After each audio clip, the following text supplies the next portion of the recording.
Online class में आपका हार्दिक स्वागत है। आज हम लोग tools and techniques bye technology शुरू करने जा रहे हैं। टूल्स और टेक्निक्स हम सबसे पहले पढ़ेंगे।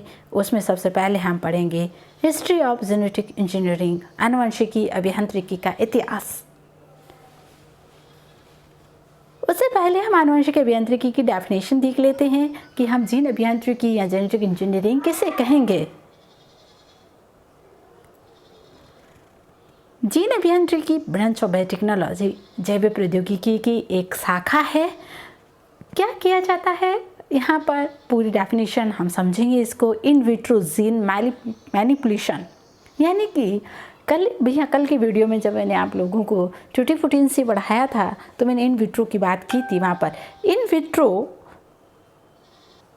का मतलब होता है कंडीशन अंडर लेबोरेटरी। जो भी प्रक्रिया हम करने जा रहे हैं हम लेबोरेटरी में करेंगे। नेचुरल रूप से ये घटनाक्रम नहीं होगा। सारी की सारी घटनाएं आर्टिफिशियल होगी। इन विट्रो जेनेटिक इंजीनियरिंग में जितनी भी प्रक्रियाएं की जाएगी सारी की सारी इन विट्रो होगा, यानी कि जीनों में परिवर्तन करने की प्रक्रिया, जीनों में काट छांट करना जेनेटिक इंजीनियरिंग का प्रमुख भाग है। हम सब लोग देख रहे हैं कि जेनेटिक इंजीनियरिंग के दौरान कई तरह के transgenic plants, transgenic animals, vaccines बनाए जा चुके हैं। जितना जेनेटिक इंजीनियर का उपयोग मानव हित के लिए हो रहा है उतना मानव अहित के लिए भी हो रहा है। खासकर बायोवार, जैव युद्ध, जितने वायरस हो, चाहे वायरस हैं चाहे बैक्टीरिया हैं, उसमें इस तरह से मॉडिफिकेशन कर दिया जाता है ताकि वो महामारी उत्पन्न कर किसी विशेष क्षेत्र के लोगों को नष्ट कर सके, ख़त्म कर सके। तो मानव निर्मित जितनी भी चीज़ें होती हैं उनका जितना लाभदायक उपयोग होता है उतना ही हानिकारक होता है। लेकिन हम यहाँ जैव प्रौद्योगिकी, हम यहाँ जेनेटिक इंजीनियरिंग में मानव हित में किए गए कार्यों की चर्चा करेंगे। यानी जैव प्रौद्योगिकी का मतलब है जीन या डीएनए में काट छांट करके ऐसे उत्पाद तैयार करना जो मानव हित में हैं, जिनका उपयोग मानव अपने हित के लिए करें। मानव हित में जिनका उपयोग किया जाएगा वो जेनेटिक इंजीनियरिंग के अंतर्गत आएगा। किस तरह से ये प्रक्रिया की जाती है? सबसे पहले नियंत्रित वातावरण में जीन में परिवर्तन किया जाएगा। जीन में परिवर्तन करने के लिए आपको उस कोशिका के डीएनए को आइसोलेटेड करना होगा, पृथक्करण करना होगा। सबसे पहले हम किसी भी कोशिका है उस कोशिका के डीएनए को पृथक करेंगे, आइसोलेटेड करेंगे। डीएनए को पृथक करने के बाद डीएनए को खंडों में तोड़ा जाएगा। तोड़ने के बाद वाहक के माध्यम से इसकी क्लोनिंग कर कई प्रतियां तैयार की जाएगी। डीएनए की प्रतियां तैयार करना, डीएनए की कॉपीज़ को तैयार करना हम जीन क्लोनिंग कहेंगे। अब क्या किया जाएगा? जीन क्लोनिंग करने के बाद उस डीएनए को किसी दूसरी जाति के डीएनए के साथ जोड़ा जाएगा। यानी कि अगर हम तंबाकू, जैसे कि हमें तंबाकू का ट्रांसजेनिक प्लांट तैयार करना है और तंबाकू में हम ऐसे जीन को डालना चाह रहे हैं जो उत्पादन अधिक दें, तो हम क्या करेंगे? हम तंबाकू के पौधे की कोशिका से उस डीएनए को पृथक करेंगे। रेस्ट्रिगेशन एंजाइम, जो मैं अगली क्लास में पढ़ाऊंगी, उस रेस्ट्रिगेशन एंजाइम की सहायता से हम डीएनए को कट करेंगे। कट करने के बाद जो जीन आपने पृथक किया है उसको भी ऐसे ही करेंगे। आप उसको आइसोलेटेड करेंगे, उसको कट करेंगे। कट करने के बाद लाइगेज एंजाइम की सहायता से होस्ट डीएनए के साथ उसको जोड़ दिया जाएगा। जोड़ने के बाद जो डीएनए हमारे पास तैयार होगा, यानी कि ये हमारा तंबाकू का डीएनए है। तंबाकू में हमने ऐसा जीन डाला है जो उत्पादन अधिक दे रहा है। यानी कि यहाँ पर दो डीएनए हैं, एक तो तंबाकू का होस्ट का डीएनए और एक फॉरेन जीन जो हमने बाहर से डाला है। अब ये जो डीएनए बना है इसको कहते हैं रिकॉम्बिनेंट डीएनए, आरडीएनए या काइमेरिक डीएनए। क्या कहेंगे इसको? हम रिकॉम्बिनेंट डीएनए, आरडीएनए या इसको हम काइमेरिक डीएनए कहेंगे। क्योंकि ये सब क्रिया हमने पहले ही एक वर्ड मैंने यूज़ किया, इन विट्रो कंडीशन में हो रही है, कृत्रिम रूप से निर्मित हो रहा है, इसे ही हम जीन अभियांत्रिकी कहते हैं। तो कुल मिलाकर जीन अभियांत्रिकी की अगर हम परिभाषा देना चाहें, जेनेटिक इंजीनियरिंग की अगर हम डेफिनेशन देना तो हम ये कहेंगे कि किसी भी पादप या जंतु कोशिका के डीएनए को काट छांट करके नए गुणों का समावेश इन विट्रो कंडीशन में करना, जिसका उपयोग मानव हित में किया जाएगा। आनुवंशिकी अभियांत्रिकी या जीन अभियांत्रिकी उसको हम कहेंगे, जेनेटिक इंजीनियरिंग उसको कहा जाएगा। उसकी सहायता से जो डीएनए बनेगा उसको रिकॉम्बिनेंट डीएनए कहेंगे। ये तो जेनेटिक इंजीनियरिंग की डेफिनेशन थी। हिस्ट्री देखते हैं। सबसे पहले हम हिस्ट्री पढ़ेंगे, उसके बाद वन बाय वन हम टूल एंड टेक्निक्स की बात करेंगे। ध्यान से पढ़िएगा, एक भी चीज़ अगर मिस हो जाती है आपको बायोटेक को समझने में बहुत प्रॉब्लम आती है। शुरू के बेसिक आप समझेंगे तो आगे हम जो जीन ट्रांसफ़र से लेकर जितनी भी एडवांस टेक्निक्स पढ़ेंगे आप उनको आसानी से समझ पाएंगे। उन सब चीज़ों को समझने से पहले हम हिस्ट्री को समझ लेते हैं, जहाँ से आज के टाइम में जेनेटिक इंजीनियरिंग एक बहुत बड़ा, बहुत मेजर सब्जेक्ट्स हैं। IAS, RAS से लेकर PMT या कोई भी छोटा सा एग्ज़ाम भी होता है तो क्वेश्चंस नॉर्मली पूछे जाते हैं। तो हिस्ट्री को ध्यान में रखिएगा। शॉर्ट में इंपॉर्टेंट चीज़ मैं बताऊँ उनको दिमाग में फिट कर लीजिएगा। उन चीज़ों को लेकर एग्ज़ाम में, कई कॉम्पिटिटिव एग्ज़ाम में क्वेश्चंस पूछे जाते हैं। 1960 लगभग इसका ओरिजिन माना जाता है। जब बायोटेक्नोलॉजी का रिसेंट सब्जेक्ट है, ज़्यादा टाइम नहीं हुआ है इसको एंटर हुए। सबसे पहले W. आर्बर ने कल्पना की थी कि जीवाणु कोशिका में कुछ ऐसे एंजाइम पाए जाते हैं जो विषाणु के डीएनए को खंडों में तोड़ देते हैं। यानी कि बैक्टीरिया में, जो बैक्टीरिया है उस बैक्टीरिया में कुछ ऐसे एंजाइम मौजूद होते हैं। जब ये बैक्टीरिया जब बैक्टीरिया पर, बैक्टीरियल कोशिका पर कोई भी वायरस अटैक करता है तो ये वायरस के खंडों को नष्ट कर देते हैं, टुकड़ों में तोड़ देते हैं। जब ये टुकड़ों में तोड़ देते हैं तो क्या होगा, वायरस जीवाणु कोशिका को नष्ट नहीं कर पाएगा। यानी कि कहने का मतलब है कि जो जीवाणु कोशिका है उसमें प्राकृतिक रूप से रेजिस्टेंस जीन मौजूद होते हैं, जिनको रेस्ट्रिक्शन एंजाइम कहा जाता है।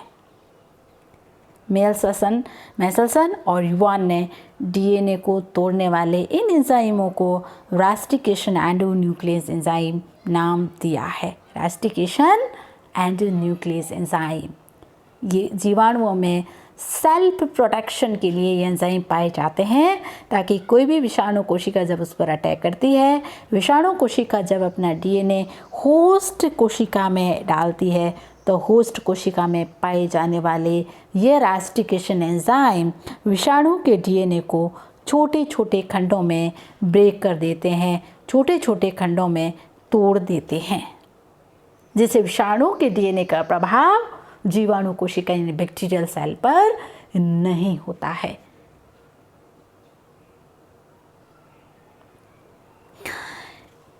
नाइनटीन 1970 की हम बात करेंगे। 1970 में हैमिल्टन, स्मिथ और साथियों ने हीमोफिलस पैरा इन्फ्लुएंजा जीवाणु से सबसे पहले प्रथम रेस्ट्रिक्शन एंजाइम आइसोलेटेड किया था। कैली और स्मिथ ने इसका शुद्धिकरण कर हिंद फर्स्ट नाम दिया है। हिंद फर्स्ट क्या है, जब मैं नोमेनक्लेचर पढ़ाऊंगी रेस्ट्रिक्शन एंजाइम का तब हम बात करेंगे। फिलहाल आप लोग इतना ध्यान में रखिए कि वे एंजाइम सबसे पहले आइसोलेटेड किया गया रेस्ट्रिक्टेड एंजाइम हिंद फर्स्ट था। हिंद सेकंड हम काम में ले रहे हैं जेनेटिक इंजीनियरिंग में, फर्स्ट को कहीं ज़्यादा काम में नहीं लिया जाता है क्योंकि ये ब्लंट एंड उत्पन्न करता है, इस कारण इसको काम में नहीं लिया जाता है। लेकिन चूँकि ये प्रथम एंजाइम है जो बैक्टीरिया हीमोफिलस पैरा इन्फ्लुएंजा से आइसोलेटेड किया गया था, हिंद फर्स्ट। बहुत सारे कॉम्पिटिटिव एग्ज़ाम में यह क्वेश्चन पूछा जाता है, पृथक किया गया रेस्ट्रिक्शन एंजाइम कौन सा है? हिंद थर्ड। किसे पृथक किया गया इसको? हीमोफिलस पैरा इन्फ्लुएंजा से। नाथन्स ने प्रथम राष्ट्रीय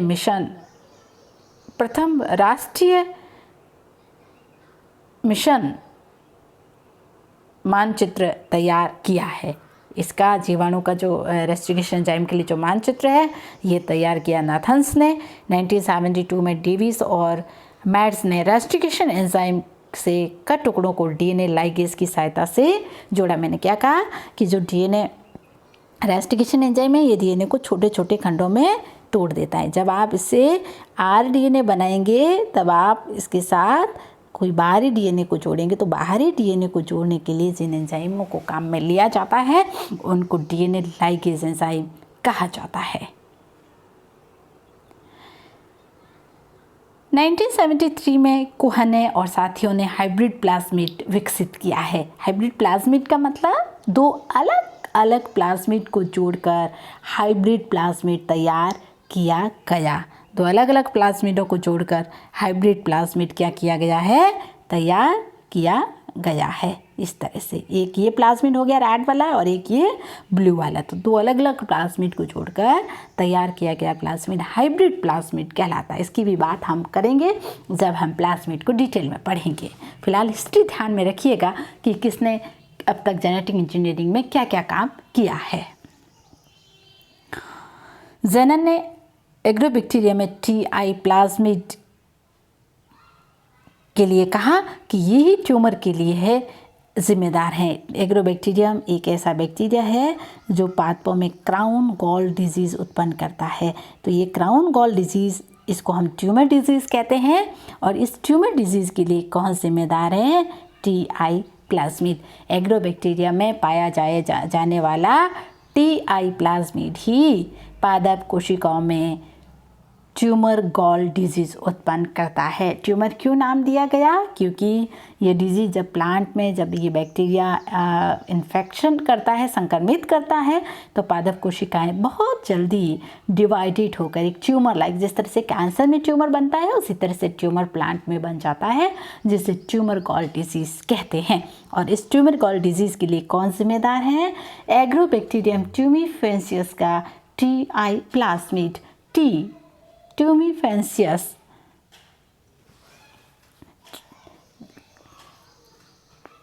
TI plasmid tumour inducing plasmid इसको कहते हैं। 1975 में गिलबर्ट और मैक्सिमम ने डीएनए सीक्वेंसिंग विधि विकसित की है। डीएनए में सीक्वेंसिंग, डीएनए में किस तरह से कोई भी डीएनए है उसके अंदर कौन कौन से न्यूक्लियोटाइड मौजूद होते हैं, किस तरह से, अगर जेनेटिक इंजीनियरिंग के लिए बहुत ज़रूरी है कि हम लोग डीएनए की सीक्वेंसिंग को जान सकें, ताकि हम जब इसको इंसर्ट करवाएं तो ये उसके साथ हाइब्रिड बंद बना सके। तो सीक्वेंसिंग का जानना बहुत ज़रूरी। इस सीक्वेंसिंग विधि को विकसित करने का श्रेय 1975 में मैक्सिमम और गिलबर्ट को जाता है। बहुत ही ज़्यादा इम्पोर्टेंट खोज आई 1980 में, जिसको जैव प्रौद्योगिकी के लिए वरदान साबित हुई, और ये खोज थी इंसुलिन, मानव इंसुलिन, जिसको ह्यूमिलिन के नाम से हम जानते हैं। मार्केट में आज भी इंसुलिन की जो दवाई आती है वो ह्यूमिलिन के नाम से आती है। जैव प्रौद्योगिकी में इली लिली अमेरिका की कंपनी है, उसने सबसे पहले ई-कोलाई जीवाणु से इंसुलिन को तैयार किया था। डायबिटीज़ के लिए काम आने वाला मानव इंसुलिन, जो ह्यूमिलिन के नाम से जाना जाता है, आज भी वो जीवाणु से तैयार किया जाता है और मार्केट में ह्यूमिलिन के नाम से सेल हो रहा है। इसको 1980 में इली लिली नामक कंपनी द्वारा विकसित किया गया था। कई बार एग्ज़ाम में प्रश्न पूछा जाता है जैव अभियांत्रिकी के या फिर जेनेटिक इंजीनियरिंग के लिए बूम यानी वरदान कौन सी चीज़ है, तो इंसुलिन का विकसित करना, मानव इंसुलिन का निर्माण। 1984 में डी ब्लॉक साथी और हॉर्सेक एटॉल ने तंबाकू में एग्रोबैक्टीरियम द्वारा रूपांतरण कर ट्रांसजेनिक प्लांट तैयार किया। यानी कि 1984 में प्रथम ट्रांसजेनिक प्लांट तैयार किया गया था, और वो ट्रांसजेनिक प्लांट किसका था, तंबाकू का। एग्जाम में प्रश्न पूछा जाएगा प्रथम ट्रांसजेनिक पादप, कौन सा पादप तैयार किया गया था, तो कौन सा पादप है प्रथम ट्रांसजेनिक, तंबाकू का जो पादप है वो प्रथम ट्रांसजेनिक पादप है। और किसकी सहायता से तैयार किया गया था, एग्रोबैक्टीरियम नामक जीवाणु की सहायता से इसको तैयार किया गया था। कैसे, इसकी डिटेल स्टडी भी हम अगली आने वाली क्लासों में करेंगे।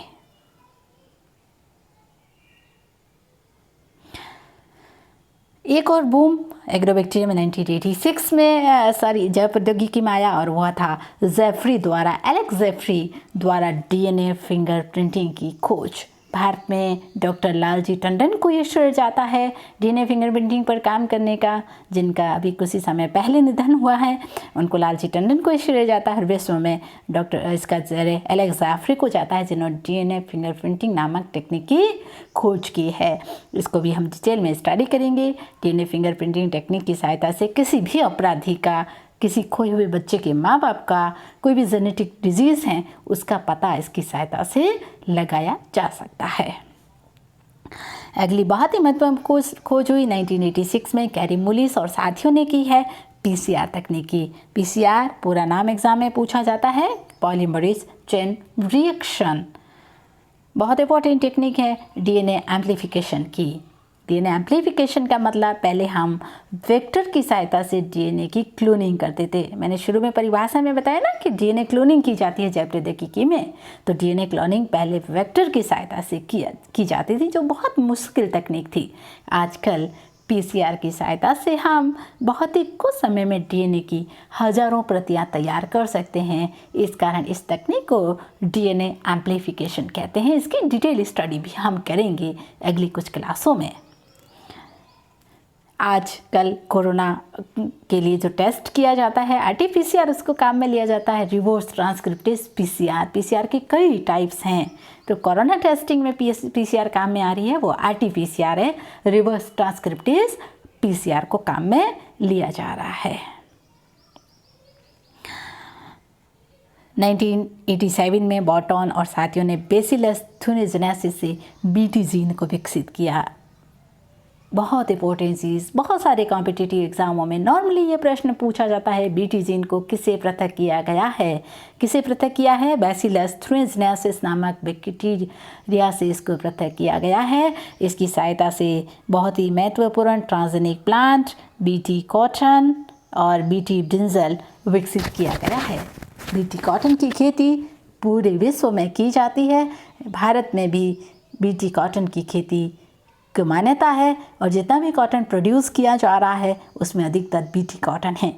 बीटी ब्रिंजल कई देश, बांग्लादेश जैसे देशों ने बीटी ब्रिंजल को भी खेती के लिए अप्रूव कर लिया है। लेकिन भारत में अभी तक मानव स्वास्थ्य के खतरे को देखते हुए, एथिकल विषय को ध्यान में रखते हुए बीटी ब्रिंजल की खेती को मान्यता प्राप्त नहीं है। क्या है इसकी डिटेल स्टडी भी हम बीटी कॉटन ट्रांसजेनिक प्लांट जब पढ़ेंगे तब मैं आपको डिटेल में इसके बारे में बताऊंगी कि बीटी कॉटन क्या है और किस तरह से हम बीटी ब्रिंजल और बीटी कॉटन को तैयार करेंगे। 1990 में विलियम्स ने आरएपीडी तकनीक को विकसित किया। आरएपीडी का पूरा नाम ध्यान में रखिएगा। बहुत सारे प्रश्न इस एग्ज़ाम में पूछे जाते हैं। Random amplification of polymorphic DNA. DNA का बहुत जल्दी एम्प्लीफिकेशन करने के लिए हम इस तकनीक को काम में लेते हैं। 1991 में फॉडर आए जिन्होंने डीएनए माइक्रो अरे तकनीक विकसित किया। माइक्रो अरे क्या है? माइक्रो अरे is the collection of microscopic DNA spot on the solid surface. किसी भी सॉलिड सरफेस से डीएनए का माइक्रोस्कोपिक जो कलेक्शन है वो माइक्रो अरे कहलाता है। माइक्रो अरे को हम जीनोमिक चिप, डीएनए चिप और जीन अरे टेक्निक के नाम से भी जानते हैं।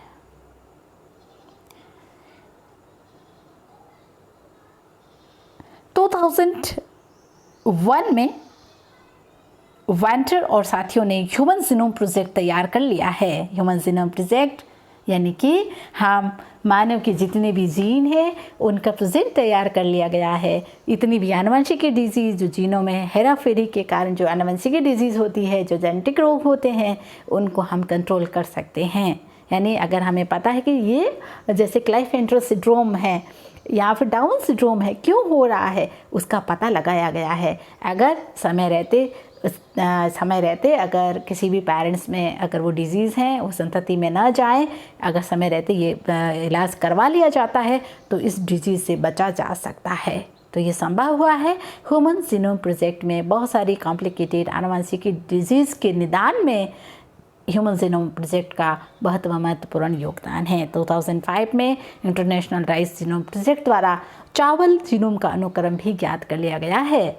चावल अनुक्रम को ज्ञात कर लिया कि चावल का जो जीनोम है, डीएनए है, वो किस तरह से उसकी सीक्वेंसिंग है, उसका पूरा प्रोजेक्ट भी तैयार किया है 2005 में। इस तरह से मेज का भी और भी बहुत सारी फसलें जिनके जीनोम प्रोजेक्ट तैयार किए गए हैं। आपके लिए होमवर्क यहाँ पर छोड़ कर जा रही हूँ कि आप 2005 के बाद बायोटेक्नोलॉजी में क्या चमत्कारी परिवर्तन हुए हैं, आप उसको डिस्कस करेंगे। आप अपनी कॉपी में उसको राइट डाउन करेंगे, उनको आप सर्च करके उनकी बात यहाँ पर करेंगे। तो जितनी भी हिस्ट्री हमने पढ़ी, कहीं ना कहीं हर एक जो टॉपिक हमने पॉइंट यहाँ पर डिस्कस किया है ईयर वाइज, वो कॉम्पिटिटिव एग्ज़ाम, आपकी कॉलेज की यूनिवर्सिटी एग्ज़ाम में ये प्रश्न पूछे जाते हैं। तो अच्छे से हिस्ट्री को पढ़िए, अपनी कॉपी में राइट डाउन करिए, जो असाइनमेंट आपको दिए जा रहे हैं आप डेट वाइज उनको कंप्लीट करेंगे। Thank you.